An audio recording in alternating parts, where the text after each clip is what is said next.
দেখুন, ঘরের মধ্যে যদি দেখছেন যে তুমুল অশান্তি হচ্ছে, যেমন ধরুন স্বামী স্ত্রীর মধ্যে সমস্যা, ঝঞ্ঝাট, অথবা বাবা মার সঙ্গে সমস্যা, ঝঞ্ঝাট বৃদ্ধি পাচ্ছে ক্রমশ, অথবা ভাই বোনের সঙ্গে ঝামেলা অশান্তি বৃদ্ধি পাচ্ছে ঘরের মধ্যে।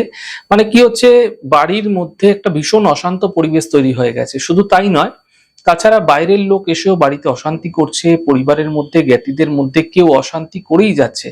তাহলে একটা সহজ উপায় আমি আপনাদের জানাচ্ছি। অশান্ত মহলটাকে সর্বদা শান্ত করে রাখতে হবে, না হলে ঘরের মধ্যে কিন্তু দারিদ্রতা চলে আসে। কারণ এতে রাহুর উপদ্রব বৃদ্ধি পায়, রাহুর প্রভাব বৃদ্ধি পায়। রাহুর অশুভ প্রভাবের কারণে কিন্তু দারিদ্রতা বৃদ্ধি পেতেও দেখা যায়। তো পরিবেশটা কি হয়, পরিবেশটাও কিন্তু নোংরা হয়ে যায়। তাই বাড়ির পরিবারের যে কোনো একজন এই প্রক্রিয়া আপনারা করতে পারবেন। আগামী মঙ্গলবার 24শে মার্চ অর্থাৎ পরশুদিন, তার পরের দিন থেকে আপনারা টানা 43 দিন এই প্রক্রিয়াটি আপনাকে করতে হবে। কি করবেন? কর্পূরের তেলের প্রদীপ আপনারা প্রজ্বলন করুন। পেতলের প্রদীপে হলে প্রজ্বলন করতে পারলে সব থেকে ভালো। যদি তা একান্তই হচ্ছে না, তাহলে আপনারা যে কোনো প্রদীপে জ্বালাতে পারেন।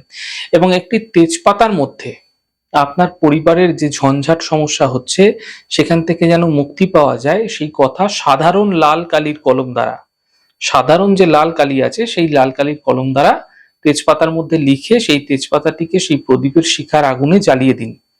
মাথায় রাখবেন, এই প্রক্রিয়াটি করার সময় একটু গোপনীয়তা রাখবেন এবং গৃহের ভেতরে একটু নির্জন স্থানে করুন। আপনারা 43 দিন টানা করে যান। কোন একটি নির্দিষ্ট সময় করবেন। যদি সন্ধ্যেবেলা করছেন তো সন্ধ্যেবেলা টানা করে যাবেন। প্রত্যেকটা দিন একই সময়, নির্দিষ্ট সময় করার চেষ্টা করবেন। যদি সন্ধ্যেবেলা 7টায় করছেন তো 7টাতেই করার চেষ্টা করবেন।